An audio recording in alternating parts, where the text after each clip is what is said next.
Uncensored. Presented by Rice, Murtha Thesaurus, your official injury lawyers. 105.7 The Fan. Injury Report is brought to you by Orthopedic Associates of Central Maryland. In pain, contact the experts at Orthopedic Associates of Central Maryland at mdbonedocs.com. Care this good feels good to the bone. Injury Report. We're joined now by Dr. Scott Adams. And Doc, unfortunately, the Ravens received bad news when it comes to Rashod Bateman's foot injury. He will undergo Lisfranc surgery. How long will Bateman be out?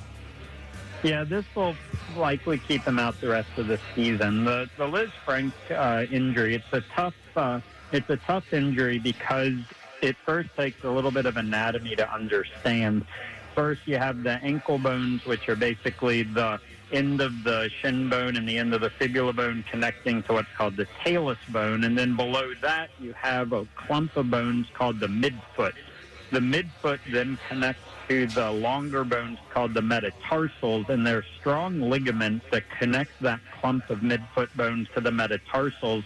And the most important of those is called the Lisfranc ligament. So when you have this injury, you not only have a ligament problem, but you then get the disruption of these bones, and you have to go in surgically and realign them and then fix the ligament. And then this will take a while to heal. And then once it does, then he can get back to trying to go back to football-related preparation. Hey, Doc, what kind of infection would Calais Campbell have had where he had surgery, and then he's back within a week?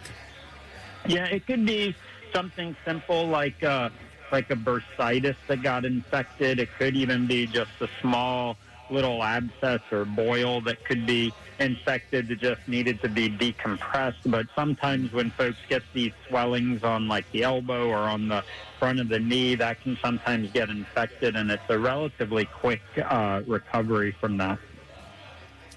Hey, Doc, David Ojabo, he was activated off PUP. He's not expected to play today, but this was a guy that tore his Achilles back in mid-March, and it seems like we're seeing this more frequently. Cam Akers did it last year.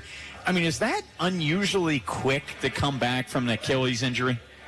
It's not unheard of. I mean, if you put 100 people that are recovering from this, far more are going to take longer, but you also have to remember that these guys are getting therapy around the clock. They're getting treatment around the clock. They already are in very good shape, and so they sort of have an advantage from the start in terms of how quickly they can recover. We're also learning new strategies such as like platelet-rich plasma and other interventions that could try to speed up the recovery some. And so, no, it's not a huge surprise, but at the same time, it can sometimes be misleading for someone else that maybe tore their Achilles and are wondering why they're not back to that level of recovery. But again, he has some advantage just because he really has nothing else to do but to do the treatments and the therapy while he's with the team. Hey, Doc, let's go back to Bateman again because, for a couple weeks, he had issues with his foot, practice, not practice. He'd be in and out of games. So what happened in that last game? Did he finally – it's almost like the year before with his groin. It was like, oh, it's not that bad. Same M.O., in, out, and then boom, totally tore it where he had to have surgery. And then the other thing was Harb said he chose to have surgery. Now, is it – something that he could have played through?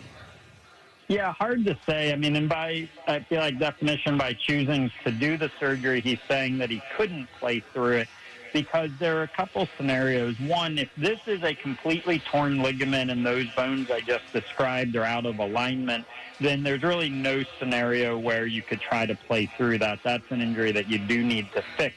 So the question is whether he had a high-grade partial tear of that ligament, but perhaps there was no actual instability. So it became an issue of can you perform with a partial tear?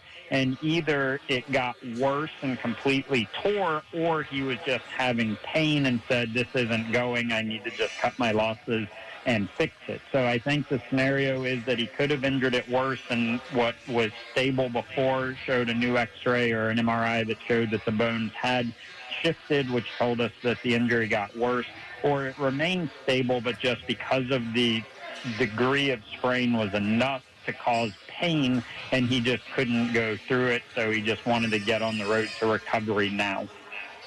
He's Dr. Scott Adams. Doc, thanks so much for providing all of the analysis of these injuries. Thank you, guys. All right, You got it, Doc. All right, Scott. Coming up next, inactives, they're coming out any minute. And also, we're going to climb the depth chart. Tyus Bowser, he's expected to make his 2022 Ravens debut. What can we expect out of it?